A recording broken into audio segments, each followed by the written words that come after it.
चाहे आप डायबिटिक या प्री डायबिटिक हैं और अपनी डायबिटीज को रिवर्स करना चाहते हैं या फिर आप डायबिटीज को कंप्लीटली प्रिवेंट करना चाहते हैं, ये दोनों ही चीजें आप बहुत आसानी से कर सकते हैं क्योंकि 2/3 of the diabetes healing protocol आपके हाथ में है एंड ओनली 1/3 आपके डॉक्टर के हाथ में है। कैसे, यही जानने के लिए तो ये वीडियो बना है। So let's get started.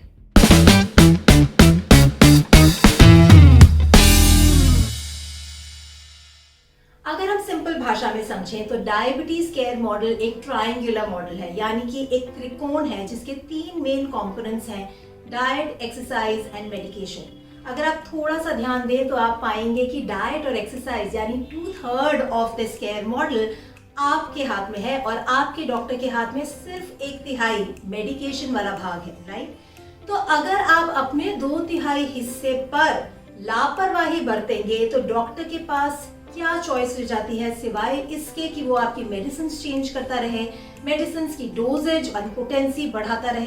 अब ये तो हम सभी जानते हैं कि हर दवाई का कोई ना कोई साइड इफेक्ट होता है, तो आपको करना बस इतना है कि अपने 2/3 को पकड़ के रखना है, उसे हिलने नहीं देना। और वो कैसे? इसीलिए तो हम हैं आपके लिए हर बार simple, sustainable and sensible solutions के साथ।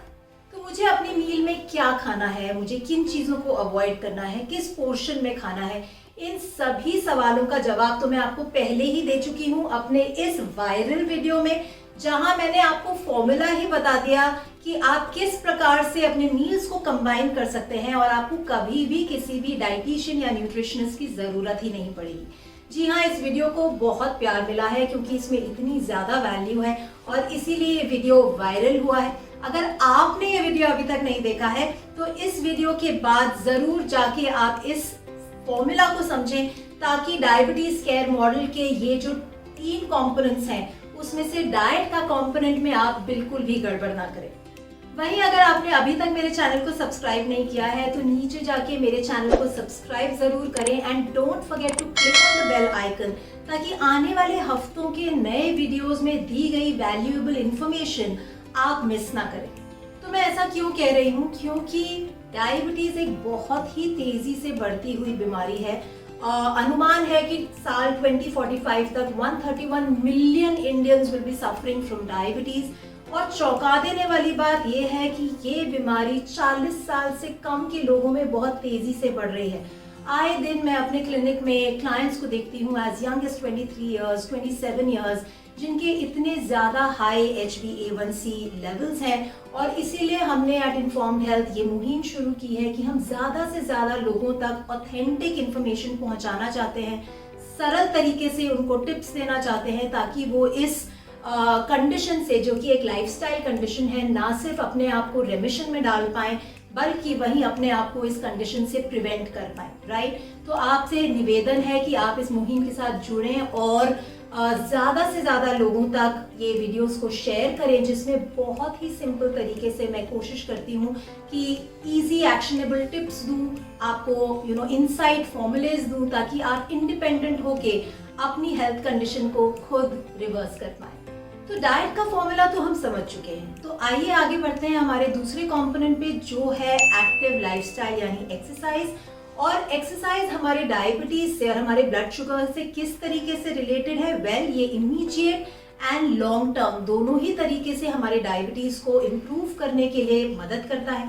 सबसे पहले तो एक्सरसाइज जो है हमारे बॉडी में इंसुलिन रेजिस्टेंस को घटाता है और हमारे बॉडी में इंसुलिन सेंसिटिविटी को बढ़ाता है। इंसुलिन सेंसिटिविटी क्या है? इंसुलिन सेंसिटिविटी मतलब कि आपकी बॉडी इंसुलिन के प्रति कितनी जागरूक है, कितनी सेंसिटिव है, वो इंसुलिन सेंसिटिविटी कहलाती है। इंसुलिन सेंसिटिव होना अच्छी बात है, इंसुलिन रेजिस्टेंस का होना बुरी बात है। तो एक्सरसाइज करने से हमारे बॉडी में इंसुलिन सेंसिटिविटी बढ़ती है और इंसुलिन रेजिस्टेंस घटता है। क्लियर? उसी के साथ साथ एक्सरसाइज जो है हमारे बॉडी में हैप्पी हॉर्मोन्स को बढ़ाती है, राइट। उसके चलते हमारे बॉडी में कॉर्टिसोल यानी कि स्ट्रेस जो है वो कम रहता है। डायरेक्ट रिलेशन है स्ट्रेस हार्मोन का डायबिटीज से and fluctuating blood sugar level से। तो अगेन एक्सरसाइज का रोल स्ट्रेस को कम करने में और ब्लड शुगर लेवल्स को स्टेबलाइज करने में भी है।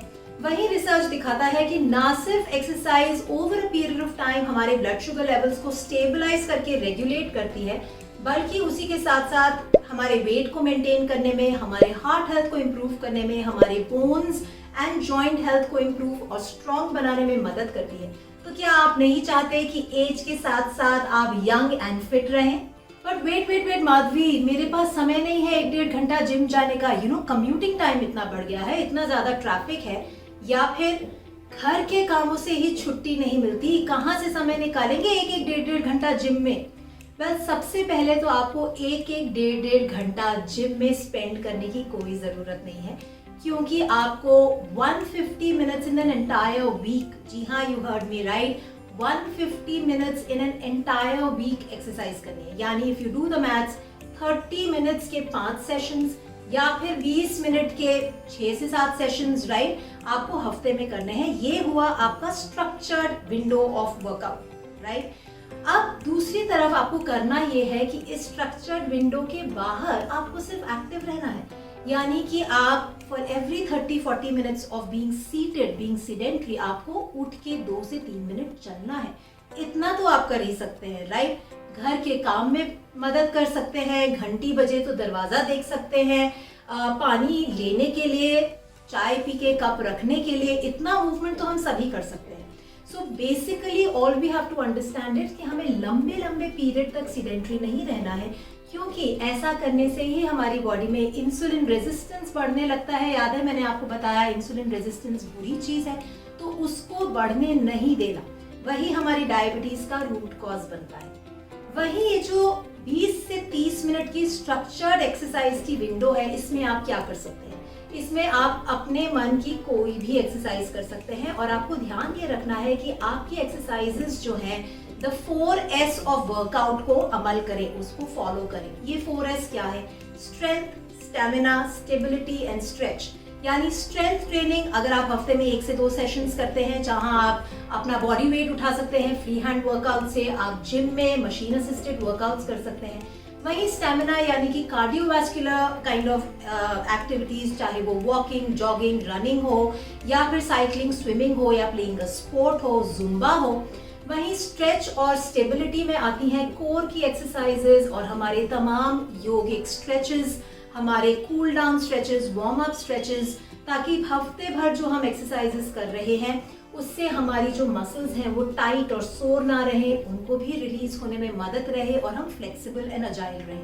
तो अगर अपनी चॉइस की एक्सरसाइजेस करते हुए 20 to 30 मिनट्स की विंडो में आप इन कंप्लीट 4S को अमल कर सकते हैं, then no disease can affect you. Our body is designed to move, right? जब हम मूव करते हैं, एक्टिव रहते हैं, तो हमारी जो बॉडी है वो एनर्जी को यूटिलाइज करती है, और ये एनर्जी क्या है? ये एनर्जी ग्लूकोज ही तो है।